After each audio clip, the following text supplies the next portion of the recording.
swinging so much.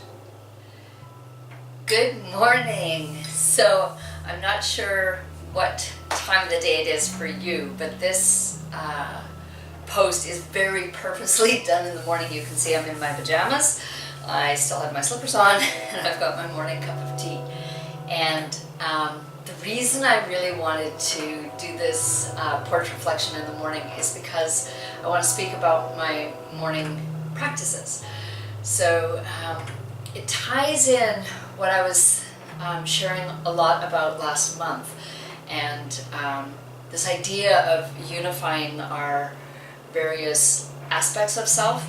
And this one very specifically, it's sort of who I am with myself and how I am with my husband Peter in the house, right? Even just within our home, the things that I do that he has no idea of. And the other morning, he had gotten out of bed and then he sort of walked back into the bedroom and he saw me doing what I do.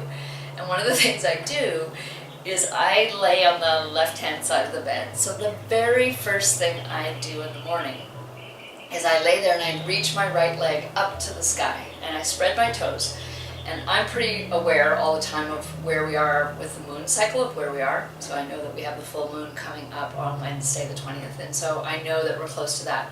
But I spread my toes and I acknowledge the moon and the moon cycle, and I talk to the cosmos. So I say, I know that we're connected. I know that there's a universality. I know there's a collective consciousness out there. I know the moon energy and the moon cycle has effect on all of us here on Earth. So I just sort of acknowledge and thank the moon for its power and its draw and its connection. So I do that, and while my right leg is up in the air, my left leg is like diving off the side of the bed towards the Earth. And I also have some sort of conversation that you're connected to my life here on Earth. So my left foot's reaching for the ground, my right is up in the sky.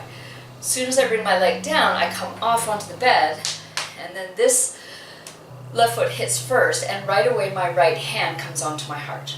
So then my right hand is on my heart, and then my left hand comes down to the ground. So now I have both feet on the ground, and I'm facing the ground, and I have my right hand here, my left hand on the ground, and then I thank Earth. So I say to the Earth, thank you, Mother Earth, thank you for having a relationship with me, thank you for being here for us, and I'm here for you as well.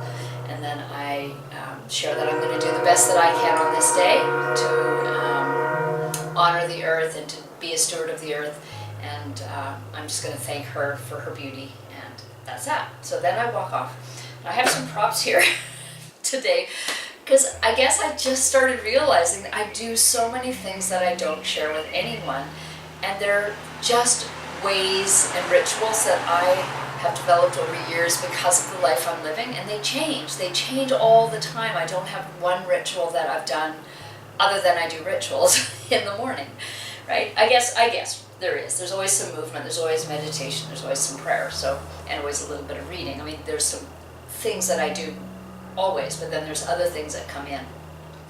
So what I also have here is I have this bucket, and this bucket started because, as many of you know, I lived here while we're building up this house without a kitchen for 16 months. So no kitchen and no running water in the house for some of that time. So I'd have to boil water outside on an element or a barbecue. When we got some electricity, I had an element. Boil up the water, put it in this, and this is what I washed all the dishes and did all our washing from. Now, and this is my nice Norwex pig cloth bit, and that's what I would also wash my body with a little bit. We were using showers at the YMCA, so it wasn't so much that it was a bathing, but this was definitely where I was doing the dishes and things like that.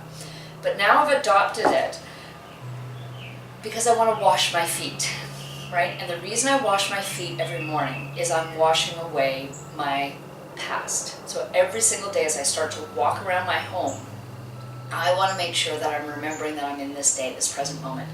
So after I've done some of my other things, I sit in my front room, usually that has some sun coming in, and I fill this with warm soapy water, or actually not soapy, just warm water, and I use my cloth, and I just very deliberately wash my feet.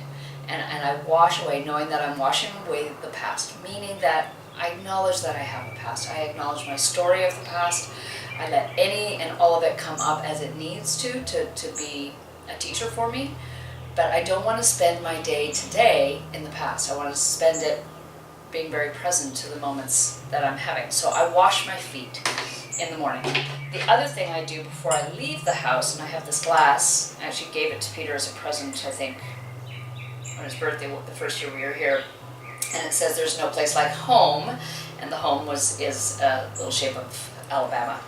And I fill this with water, and I leave it at the front door. So as soon as I walk in, I put my things down, I put my keys down, I stop and I pause, and I take a drink of water. So I usually drink the whole glass, but it's been filled in the morning waiting for me.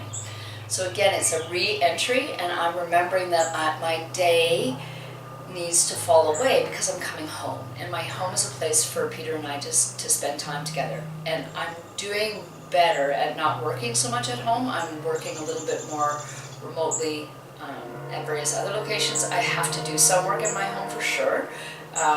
But I'm trying to remember that I need to be present to the home and to Peter, and the word that I use is the hearth, right? I'm really creating much more of a hearth. That as my home's being built and as more of the rooms are usable, I want to make sure that I don't bring all of what's outside of the home into the home unless it's necessary. So water plays a huge part for me, so I wash my feet before I leave, and I drink a glass of water when I come home. So those are just 2 rituals that I add. And the piece of it is I shared that with Peter. And it's funny because he's like, that's really cool. And I said, I know, but it's kind of weird, right? And he goes, yeah, but that's what I love about you. Like, that's you. Like, you're sort of weird and crazy, and you do funny things, and you've always done odd little rituals. You talk to animals, you talk to the birds, you talk to the plants. Like, you're that kind of person. So I think the piece of it is not keeping ourselves so separate. For whatever reason, I don't know what reason. I don't even sure I can identify why it was that I liked to keep it separate. I think it was just personal, it was just mine, and it didn't need to be shared.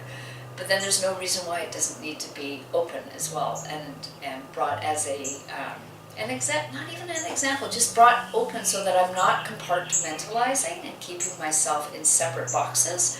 I think that's what it is. It's just more for me.